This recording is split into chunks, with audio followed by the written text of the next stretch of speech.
Welcome to Planet Noun, where it's all about the people, places, things, and ideas that teach us, prompt us to make a difference, and do more with what life presents. What's in a name? In this case, a whole lot. In this episode of Planet Noun, a chat with an award-winning jazz musician. When she's not belting smooth tunes from her saxophone, she's in the classroom teaching music to children in Polk County, Florida. We start our conversation with a mutual city we have in common, Huntsville, Alabama. I went to school there, and she also grew up in the Ville. Well, we're going to get right to it. Jazmin Ghent, winner of the 2019 NAACP Image Award for Outstanding Jazz Album, right here on Planet Noun. I grew up in Huntsville, of course. I love Huntsville so much. I learned to appreciate it more as, life is going on. I miss it, actually. Is that where your history with music, is that where you started learning to play the sax and loving the saxophone? Yes. My mom brought home a saxophone one day. My parents love saxophone, and they love jazz music. Actually, on their first date, they talked about their love for jazz. And they're like, if we had kids, if I had a child, I'd want to name them Jazmin. So I kind of feel like destined, to play jazz.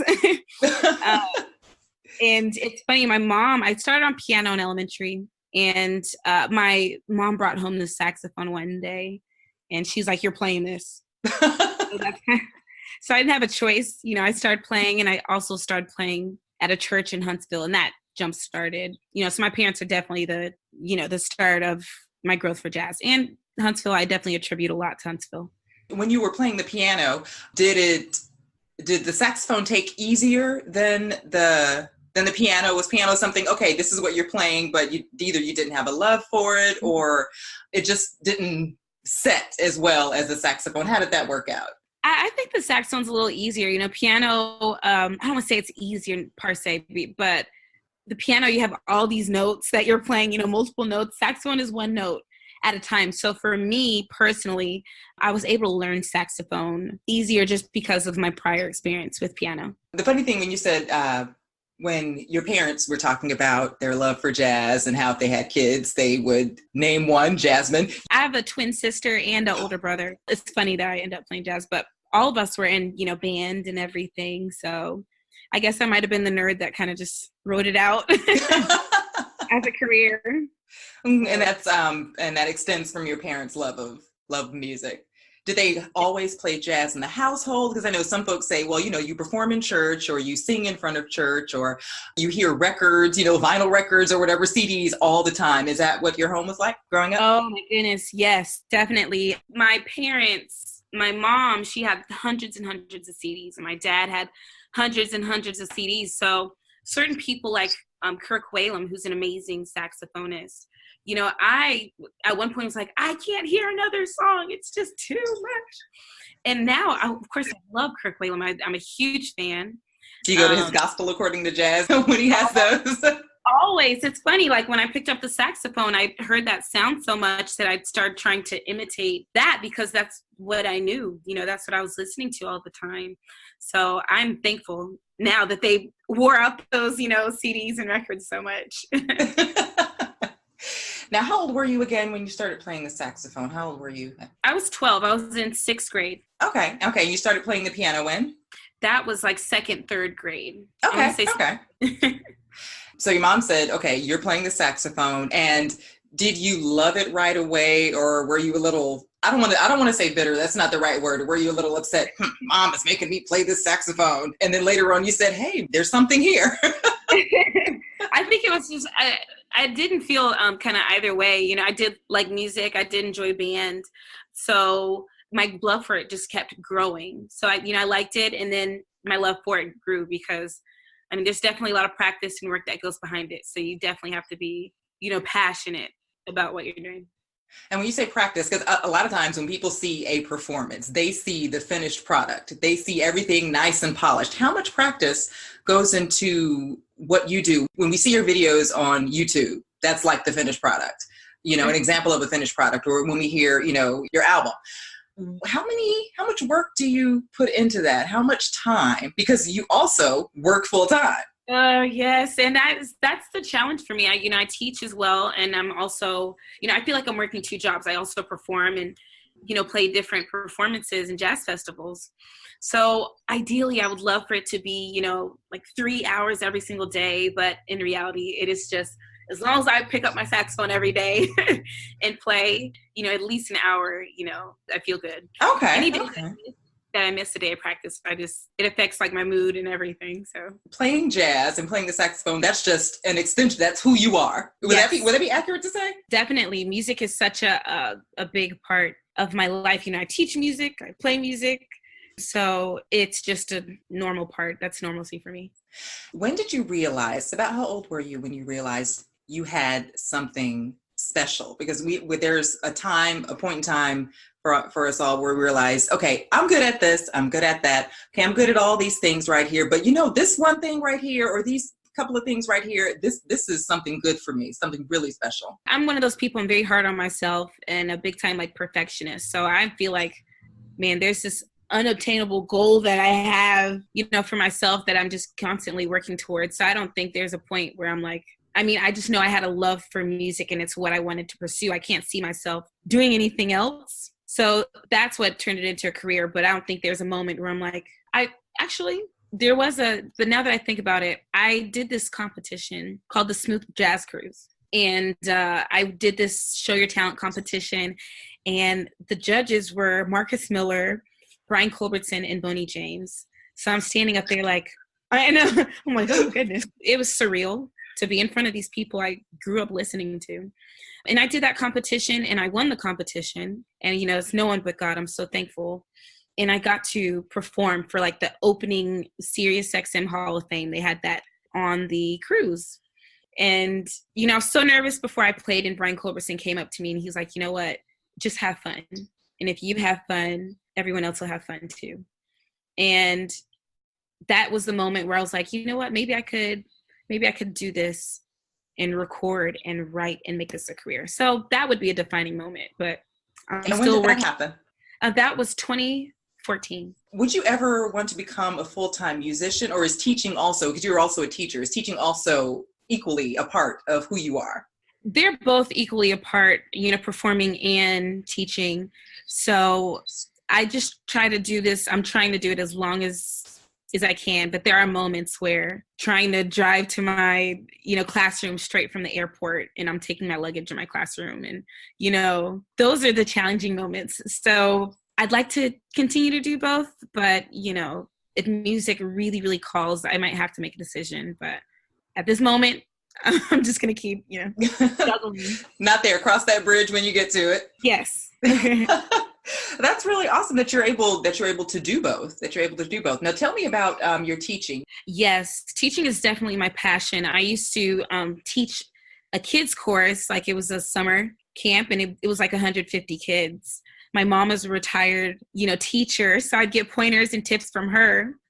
And in college, I majored in music ed and in jazz studies. So both have always been a part. And I was a big time music nerd, drum major. So when I got my master's, my thesis was on teaching jazz to young kids in elementary school, because I feel like, there's a far greater purpose than me. Music goes beyond me. There's just a big picture. And I want to be able to continue this tradition, America's, original music, jazz, and pass it down to kids. And it's all in how it's presented. I tried to write a curriculum and everything, because I just want to make a difference to the future, of music, of this country, and teaching provides that. Would it be accurate for me if I said that, for me to say you are a teacher of music and you're also a purveyor of history? Oh, that would be amazing. But yes, that's my goal. So, and I'm hoping that the curriculum that, it's still in the process and that I wrote, that I can pass that on. So yes. You said you're still in the process of writing it. Yes. So far, the test I did was a summer camp. So far I do have like a summer camp curriculum set, and I did studies, and I had, a group of kids, and they had a great time. We did things like improvised on recorders. What? Oh my gosh, that's nice. Yes, and I even learned like jazz dancing and scatting. We just did everything was so much fun. When the curriculum is set, when it's all done, where will people be able to access that? Will you have it online? Will you put it in book form and distribute it or sell it that way?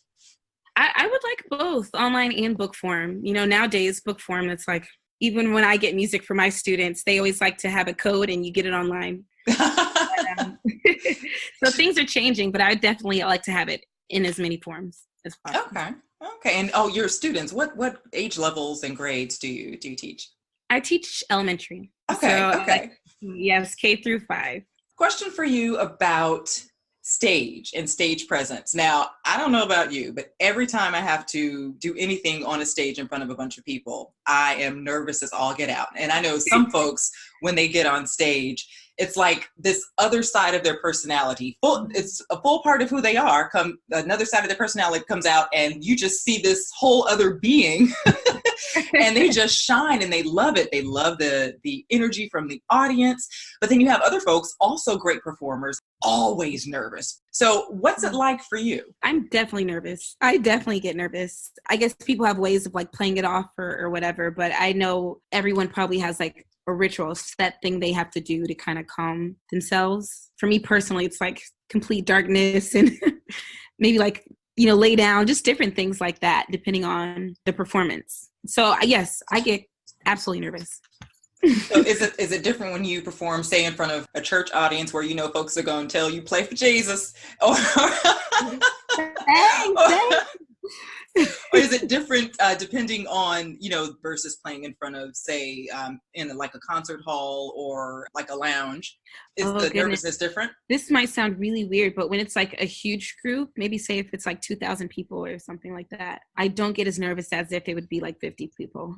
So for me, I'd probably get more nervous when it's a small, intimate setting, because it's like you can see everything when it's a very small, intimate setting. So I might be a little backwards with that, but that's my, when it's a smaller group, it's a little more challenging for me. But I was on the Dave Cause cruise, and it was in Australia for 2 weeks.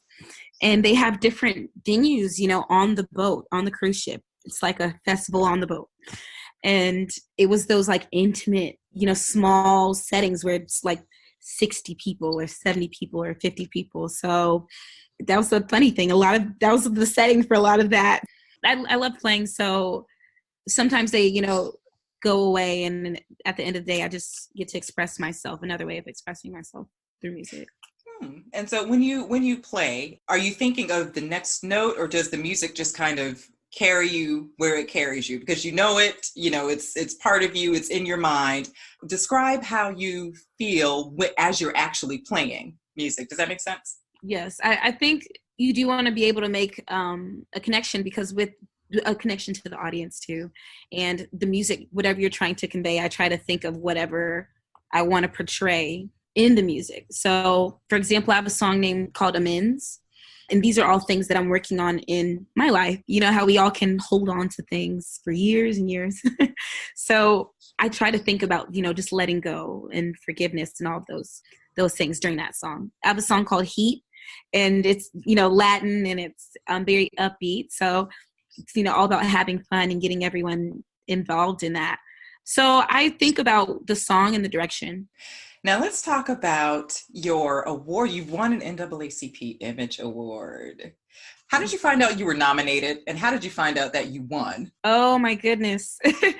First, the nomination is hilarious, but I was at school, and my students had this big, like a speaker come to the school. And so I'm sitting there, in the room, and I get this message from Ben Tankard, and he said, "Hey, Jazmin, just want you to know, we're proud of you. Congratulations on being a nominee." So I had no idea. I didn't even know I was a nominee. And he messaged me. Wow, Ben Tankard, the pianist, right? Yes. And I must say, he's amazing. He's so supportive. I'm thankful for people like him. And I played with Ben Tankard when I lived in Nashville. Wow, thankful for him. And it's funny, I didn't think I would win the award, let alone even be a nominee. So I was on the cruise in Australia, and that was almost 3 weeks, that trip. And this is the one with Dave Cause, you said? Yes. Okay. This was a Dave Cause cruise. And I got another message from Ben Tankard, and he said, "Congratulations, Jazmin, and he said, where are you? Because, it's like televised. It's so many awards. I don't even think the jazz one was televised, and he was there in California, and unfortunately I had to miss it because, you have Australia, they're both one in lifetime opportunities. So I was absolutely shocked, so shocked. And I feel like it changed the dynamic of that whole trip in Australia, because I'm like, I just know it's no one but God, and I'm beyond thankful. And I don't take it lightly. I'm representing women, African-American women in music, in jazz music. So I'm beyond thankful and grateful.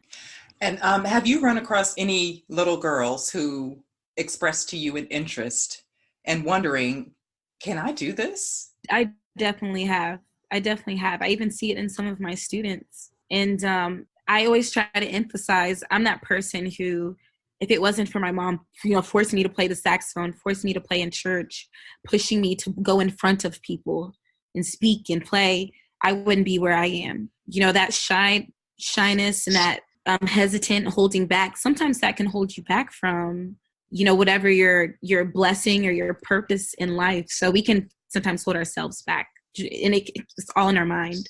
Are you naturally shy?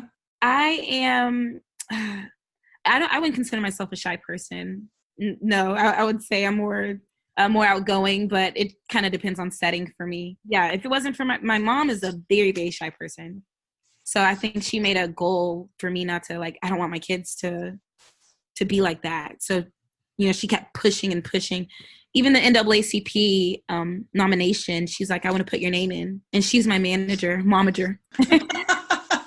She put my name in, and I was like, no, please don't do that, because, there's so many amazing jazz artists, and I just don't see that happening. And she put it in anyways. Wow. And here it is down the line, actually won the award. So she sees something in myself that I don't, in me that I don't even see in myself. Wow, that's awesome. That is awesome. I think, was it somewhere I read on your website? Said that I'm forever a student of the craft. That's what it is. I'm forever a student of the craft. Oh, definitely. We all are. I think just life, I think all of us are on a journey, and to, be a sponge and take in as much and learn as much as we can to be better versions of ourselves and of myself as a musician. So, and I love when I go to a festival or something like that, I like to go and watch other people's shows and listen to their music, because I'm just, taking notes and just, trying to see, I love how they do this and how this is done. So I use those as learning opportunities. One thing I noticed, you have your own company. You publish your own music. Yes, I'm an independent artist, and I do publish my own music. So, and that's always a tough thing. Nowadays, you have a lot more people being independent artists rather than working with a recording company. So there's pros and cons to everything. There's some things where we're putting new music out, and it's a whole process. But I'm thankful I'm independent because, I'm able to be more hands-on with, how's my music being distributed? Where is it being distributed? I'm able to look at the trends, hey, people might like the CD more than this one, things like that. Do you have any advice for anyone, whether young or small, who might want to make a career of music or teaching or integrating the two, or whatever dream? This could apply to whatever dream someone has, something that, a gift that they want to use, that they feel that God has given them, or that they've cultivated over the years, but they're not quite sure. They know they probably could, but they don't have that 100% confidence to move forward. Does that confidence ever really come, or do you just need to go on out there and do things? I think it comes from going out there and doing things. I know I'd be a shy person if I wasn't pushed out there, and the biggest thing is always staying true to yourself, which is something I'm working on too.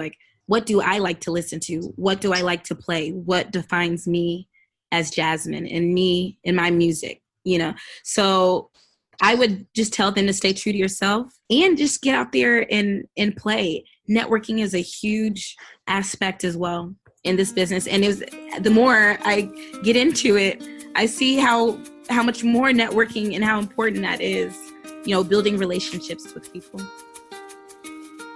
Her pathway has included time in Nashville to work on a master's degree, and here's how she got there. More with Jazmin Ghent on Planet Noun. And did you move to Nashville from Huntsville? What was that pathway like? Well, this is kind of weird. I went to Florida State for my undergrad, and then I had this performance before I graduated, a day before I graduated. And one of Bobby Jones, the gospel artist, one of his vocalists were there. And she's like, hey, Bobby Jones has a TV show. And, I'd love for you to be part of the TV show. And I was like, okay. It was like a talent TV show that he has. And so I went to Nashville to do the TV show. And the producer was a professor at Tennessee State University. And he's like, hey, we have a master's program. It would be awesome for you to, get your master's in music. And I'm like, I thought I was going to be in Florida teaching. And I just jumped on that wagon. I was like, okay, I always wanted to get my master's, so why not? Sometimes I'm sure you heard, how God, if there's a bunch of hurdles in the way, then it might not be the best choice in life. But if the door is wide open, to take it. And so that's what put me in Nashville, right? right in that door, basically. And I loved Nashville. It was so much fun. So Jazmin and I got to talking about names and how they and the language used with a child can affect the trajectory of that person's life. I was telling her about another musician whose career I follow. If you haven't heard about the singer-songwriter Shalea, you also need to check her out. Now, when I ask what's in a name, it's for a reason. Shalea's middle name is Melody, and when I tell you that child can belt a melody, shoot, I am not exaggerating one bit. What's in a name? In these two cases, Shalea's middle name, Melody, and Jazmin's first name, Jazmin. Two music careers and a trove of honed gifts are ensconced in those names. Let's get back to our conversation. Jazmin and I talk names and career pathways. More on Planet Noun. And Melody, did you say that person went into music or? Yes. Yeah. She's a singer. First, she used to sing in church. She's been singing in church forever. And I think her pathway has taken her she's performed at the White House a couple of times when President Obama was there. She's been on tour with David Foster. Oh, yeah. And so when I listen to her story and stories like yours, I'm just flabbergasted at just the way that people are led. Yes. And the crazy thing is there's so many times where I'm just like, God, are you sure? I don't know if I can, because we all doubt ourselves sometimes. And I think God also pushes you in situations where you're like, I don't know if I can handle this. I don't know if this is for me. And that's just self-doubt. But, he doesn't put you in any place or position that you can't handle. And he has purpose behind everything. And I think that is so amazing, her name being Melody and everything that she does. So I truly believe, that was spoken into her at a very young age. And same with me, there's multiple people that spoke into my life and have, prayed over me and just truly believe. Sometimes it even gets me emotional when I think there are people who had just taken, a chance on me and allowed me to play for different festivals and didn't even know who I was. And I'm beyond thankful, for those people, because I wouldn't be where I am if it wasn't for them. So I don't take that lightly at all. Thanks for listening to Planet Noun, where it's all about the people, places, things, and ideas that teach us, prompt us to make a difference, and do more with what life presents. You've been listening to a conversation with Jazmin Ghent, award-winning saxophonist and a music teacher who's making it happen in her career and for her students by passing along knowledge of jazz music to the next generation. Get all of Jazmin's social media handles and website links to learn even more about her albums and performance dates. You'll find that at planetnoun.com.